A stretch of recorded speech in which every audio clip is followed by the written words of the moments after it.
let's move very quickly as Mr. Esson. Good afternoon. Mr. Esson is a partner at Deloitte. Mr. Esson, it's good to talk to you this afternoon. Good afternoon, Tolu. It's my pleasure being here this afternoon. Oh, great! It's really it's a relief to really hear your voice. Now let's start with analyzing our budget in the last decade. Yes, let's look at the scorecard of the budget performance and implementation. What are the markers or index you think we're getting right, and of course where we can get better? Yes, thanks, Tolu. I think it's good that we commend the things that are getting better while we continue to encourage government to improve on those ones which we still think there are obvious gaps.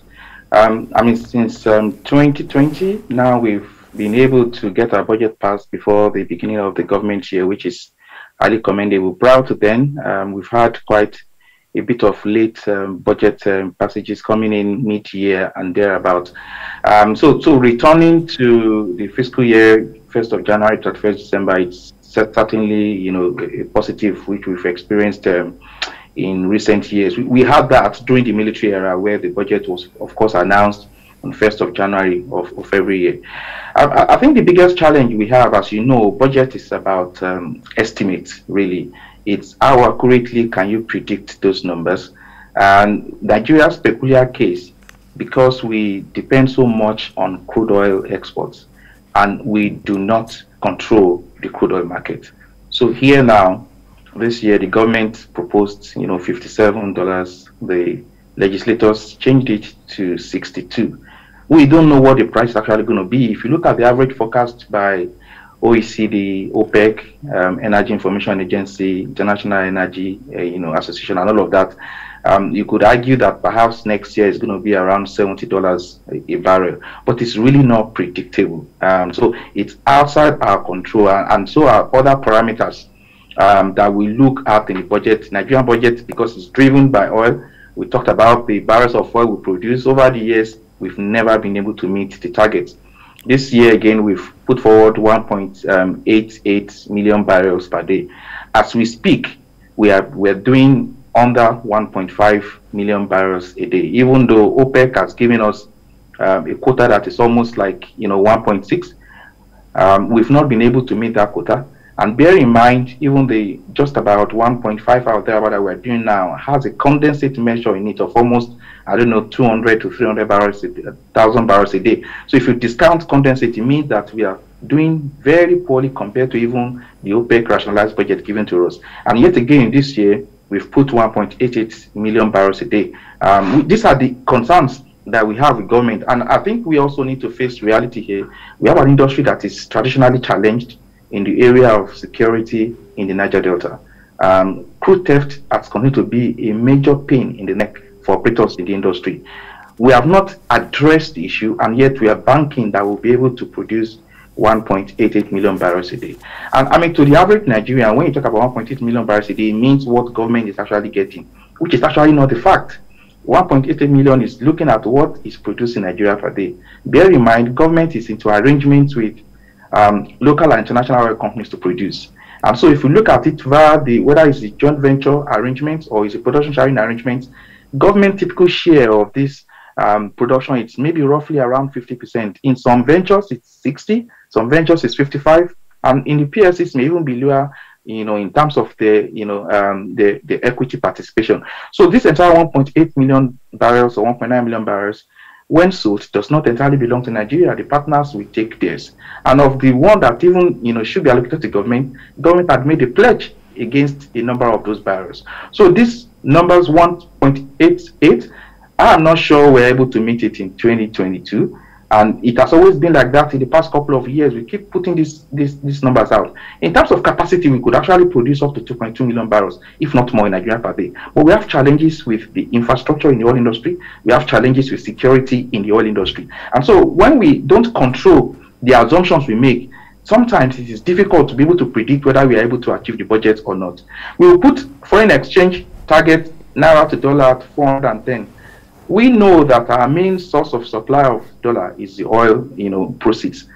If we don't, if we're unable to meet the budget in terms of the production barrels, or something happens like the pandemic happened in 2020, then we won't be able to raise enough dollars to support the naira. And so, 410.15 becomes a mirage. And so that the issues we always have when we put the numbers out there, we would say this is the GDP we have this year. We're targeting 2022. We have 4.2% or thereabout.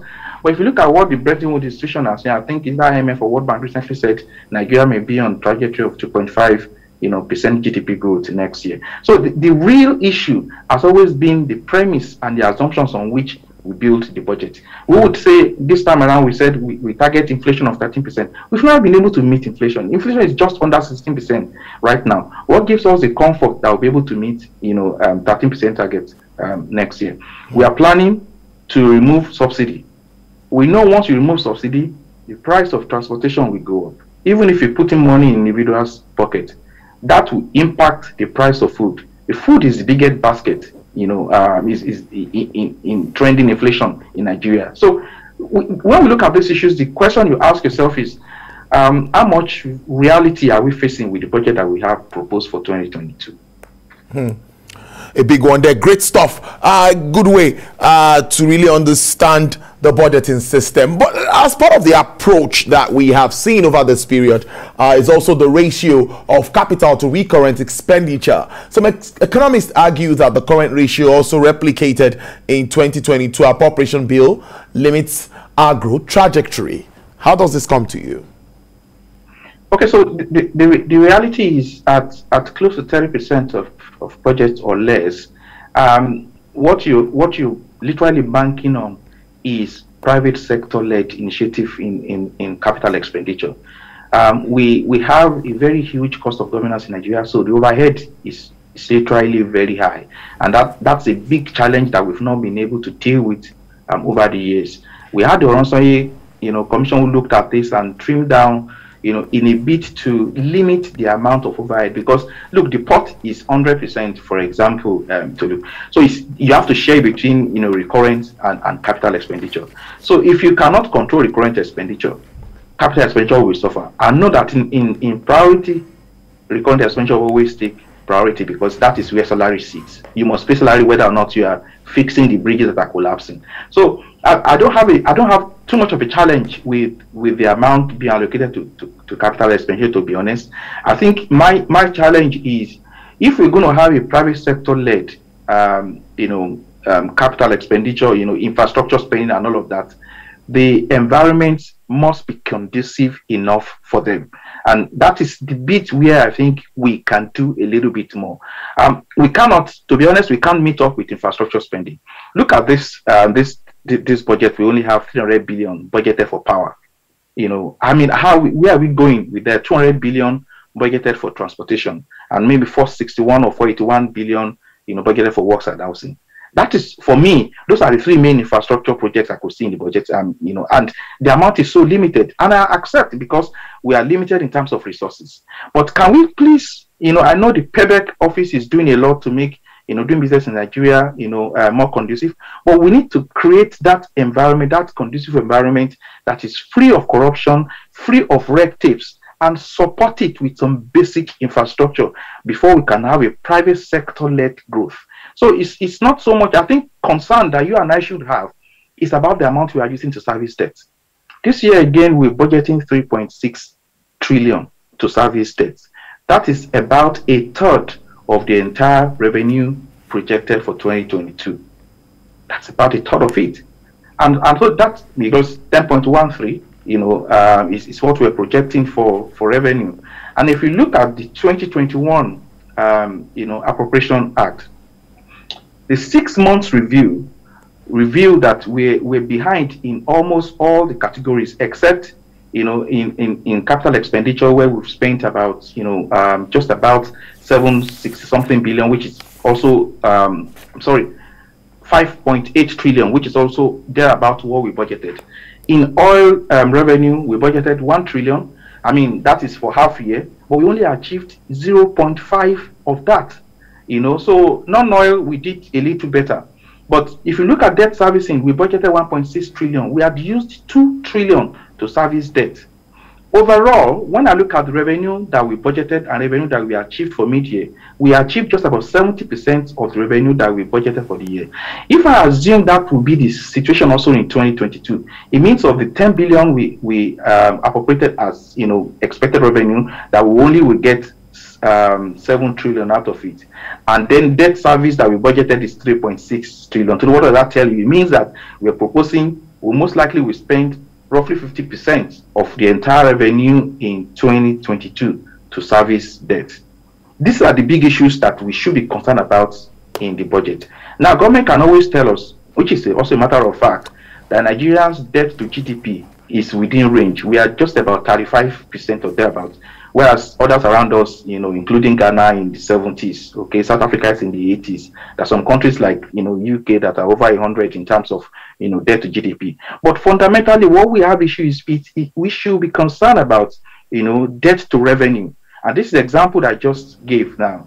If we have the repeat performance of last year, we will be spending above 50% of 2022 revenue to service debt. It is not sustainable. What is the solution to this? The Finance Act now, in the last 2 years, we've started to see the Finance Act also try to align with the budget cycle. So 1st of January, the Finance Bill becomes Act and all of that. But we really are struggling with revenue. We are struggling with our tax to GDP, which is 6%. Ghana is 18%. Kenya is 18%. South Africa is like 29%. OECD is on the average like 33 to 34%. We are doing very badly with tax to GDP. Now, we're not essentially saying government should increase tax. After all, it's not about the tax rate itself, it's about the tax base. There are still so much of informal sectors in Nigeria that government needs to actually harness. Government needs to create an environment where you can capture the informal economy to the formal economy, which was what even Barack Obama tried to do that when he was in power. Unless we do that, we will continue to struggle with tax to GDP, and that is what will reflect in the small revenue we are able to raise from non-oil. Let's wrap up now because time is already fast spent because of the challenges earlier. But what sort of incentives do you also think can catalyze economic growth prospects for 2022? You've talked on the Finance Act and also under the realms of waivers. How do we whet the appetite of the international community to look more into Nigeria beyond the current problems of course, insecurity and more? Yeah, so first, we are an import-dependent economy, and that has to change. We need to really think of creating, if you like, clusters of industrial zones where government can support with infrastructure. If you don't have infrastructure, there's no amount of incentives you give. It will always be discounted. It's like when we talk about the PIA, many expect miracles to happen, and I keep saying that the PIA in itself is not able to guarantee the flow of FDI, which we are desperately in need of. Because if you don't address the issue of insecurity in the Niger Delta, you don't address the issue of crude theft, which for some companies, it could be as high as 50% of their production. No one is going to bring in additional money. We need to fix those, issues that are making it difficult for us to thrive as a nation. Fix insecurity, fix the red tape, address crude theft, for example, in the oil sector. You may have more investment in the oil sector. Similarly, in the other sectors of the economy, we are very weak on infrastructure. We need to spend a lot more on infrastructure. Now, one of the challenges is the issue of subsidy. It's chicken and egg. Which one goes first? Subsidy or improved performance? Section 205 of the PIA provides that going forward, the midstream would have unrestricted market pricing. Up to now, government has not been able to do anything, with fuel subsidy. The same thing, we're using 500 billion naira annually to subsidize power sector.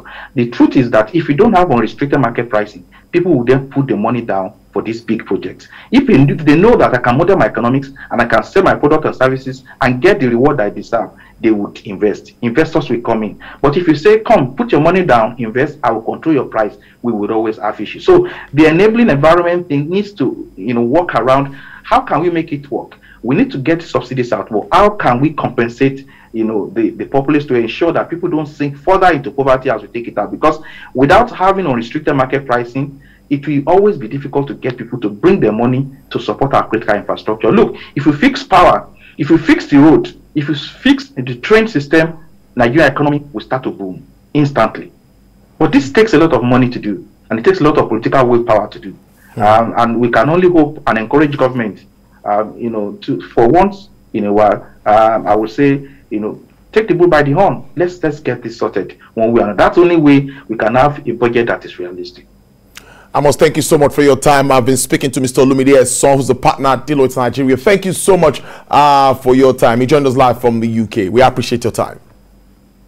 Thanks, Tolu. It's my pleasure. And Happy New Year in advance. Same to you. Same to you.